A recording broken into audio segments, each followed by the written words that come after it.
Right details చూద్దాం. కాంగ్రెస్ పాలనలో రేవంత్ వర్గం తప్ప ఏ వర్గాలు ప్రజలు సంతోషంగా లేరని చెప్పారు మాజీ ఎమ్మెల్యే బాల్కా సుమన్. సింగరేణిలో అక్రమాలను ప్రశ్నించినందుకు బాల్కా సుమన్ పై కాంగ్రెస్ అక్రమ కేసులు మోపింది.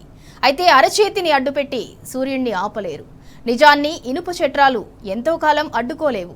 ఇవాళ చెంచల్గూడ జైలు నుంచి విడుదలయ్యారు బాల్కా సుమన్. ఆయనకు షరతులతో కూడిన బెయిల్ మంజూరు చేసింది హైకోర్టు. ఇక రేవంత్ సర్కార్లో రైతు బంధు రుణమాఫీ లేక తీవ్ర ఇక్కట్లు ఎదుర్కొంటున్నారని చెప్పారు. ఇక కాంగ్రెస్ పాలనలో కార్మికులు, కర్షకులు, విద్యార్థులు ఏ ఒక్క వర్గం సంతోషంగా లేదని ఆగ్రహం వ్యక్తం చేశారు. రాష్ట్రం మొత్తం అవినీతిమయం చేశారని మండిపడ్డారు. కాంగ్రెస్ రాష్ట్రాన్ని కుంభకోణాలమయం చేసిందని, ధనార్జనే ధ్యేయంగా కాంగ్రెస్ నేతలు పనిచేస్తున్నారని నిప్పులు చెరిగారు. ఎన్ని అక్రమ కేసులు పెట్టినా ప్రభుత్వ అవినీతిని ప్రశ్నిస్తూనే ఉంటామన్నారు బాల్కా సుమన్. 4000 పెన్షన్ రాక పెద్ద మనుషులు బాధపడుతున్నారు. రైతు బంధు రాక, వడ్లు కొనక, మక్కలు కొనక, యూరియా దొరకక రైతులు బాధపడుతున్నారు. ఇవాళ రాష్ట్రంలో కార్మికులు గాని, కర్షకులు గాని, మహిళలు గాని, యువత, విద్యార్థులు ఏ వర్గం సంతోషంగా లేదు. కేవలం రేవంత్ రెడ్డి వర్గం మాత్రమే ఈ రాష్ట్రంలో సంతోషంగా ఉంది.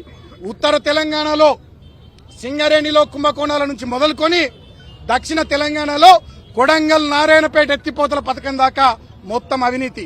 ఖమ్మం జిల్లాలో బుగ్గపాడులో భూముల అమ్మకం నుంచి మొదలుకొని హైదరాబాద్ లో మూసీ ప్రక్షాళన పేరిట చేసే దోపిడి వరకు, హైదరాబాద్ లో ఫ్యూచర్ సిటీ పేరిట, హిల్ట్ పాలసీ పేరిట ఇక్కడి నుంచి మొదలుకొని అవినీతి, మేడిగడ్డలో, అన్నారంలో, సీతమ్మ సాగర్ లో ఇసుక అక్రమ తవ్వకాల దందా దాకా రాష్ట్రం మొత్తం అవినీతిమయమైపోయింది, కుంభకోణాలమయమైపోయింది. ధనార్జన ధ్యేయంగా ఇవాళ రేవంత్ రెడ్డి, కాంగ్రెస్ ప్రభుత్వ పెద్దలు పనిచేస్తా ఉన్నారు తప్ప ప్రజల కోసం పనిచేస్తలేరు. తెలంగాణ అభివృద్ధి కోసం పనిచేస్తలేరు.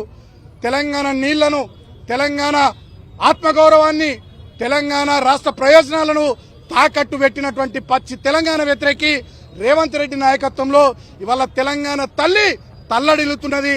కాబట్టి మరో ఉద్యమం, మరో పోరాటం ఈ తెలంగాణను కాపాడుకోవడానికి సింగరేణి కార్మికుల నుంచి మొదలుకొని ఆర్టీసీ కార్మికుల దాకా, విద్యార్థుల నుంచి మొదలుకొని నిరుద్యోగుల దాకా, రైతుల నుంచి మొదలుకొని మహిళల దాకా ప్రతి ఒక్క వర్గం పోరాటానికి సిద్ధంగా ఉండాలని చెప్పి సందర్భంగా నేను మీ అందరికి కూడా విజ్ఞప్తి చేస్తూ, ఇలాంటి కేసులు, అరెస్టులు, జైళ్లు బీఆర్ఎస్ పార్టీకి మాకు కొత్త కాదు.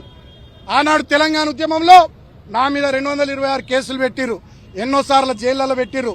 ఆనాడు కాంగ్రెస్ ప్రభుత్వం నన్ను టార్గెట్ చేసింది. మళ్ళీ వాళ్ళ కాంగ్రెస్ ప్రభుత్వం నన్ను టార్గెట్ చేసి అక్రమ కేసులు పెడతా ఉన్నారు. అయినప్పటికీ డెఫినెట్ గా మాకు న్యాయస్థానాల మీద నమ్మకం ఉంది, గౌరవం ఉంది. ఇవాళ హైకోర్టు గాని, నాంపల్లి లోయర్ కోర్టు గాని వీళ్ళు పెట్టినటువంటి అక్రమ సెక్షన్లన్నింటినీ కూడా తొలగించి మనకు బెయిల్ మంజూరు చేసిందంటేనే డెఫినెట్ గా న్యాయ వ్యవస్థ పట్ల గౌరవం ఉంది. హైకోర్టు ఇచ్చినటువంటి ఆర్డర్ ప్రకారం డెఫినెట్ గా ప్రతి సోమవారం పోలీస్ స్టేషన్ లో హాజరు కావాలన్నారు. 8 సోమవారాలు హాజరవుతాం, విచారణకు కూడా సహకరిస్తాం. అంతేకాకుండా చట్టాన్ని, రాజ్యాంగాన్ని, వ్యవస్థల్ని గౌరవించేటటువంటి వ్యక్తిగా, ఒకసారి ఎంపీగా, ఒకసారి ఎమ్మెల్యేగా, ప్రభుత్వ విప్గా పనిచేసినటువంటి వ్యక్తిగా ఖచ్చితంగా ప్రజాస్వామ్యయుతంగా ఈ కాంగ్రెస్ ప్రభుత్వానికి వ్యతిరేకంగా మీరిచ్చిన 6 గ్యారంటీలు అమలు చేసే వరకు, మీరిచ్చిన 420 హామీలు అమలు చేసే వరకు, మీరు చెప్పిన 13 డిక్లరేషన్లు అమలు చేసేంత వరకు ఖచ్చితంగా బీఆర్ఎస్ పార్టీ మడమ తిప్పకుండా పోరాటం చేస్తాం. ఆ క్రమంలో వచ్చే 2.5 సంవత్సరాల్లో మా కార్యకర్తలు, నాయకులు, మా అందరి మీద మీరెన్ని కేసులు పెట్టినా, ఎన్నిసార్లు మమ్మల్ని ఇబ్బందులు పెట్టినా డెఫినెట్ గా తెలంగాణ ప్రజల గొంతుకగా నిలబడతాం, తట్టుకుంటాం, పోరాటం చేస్తాం.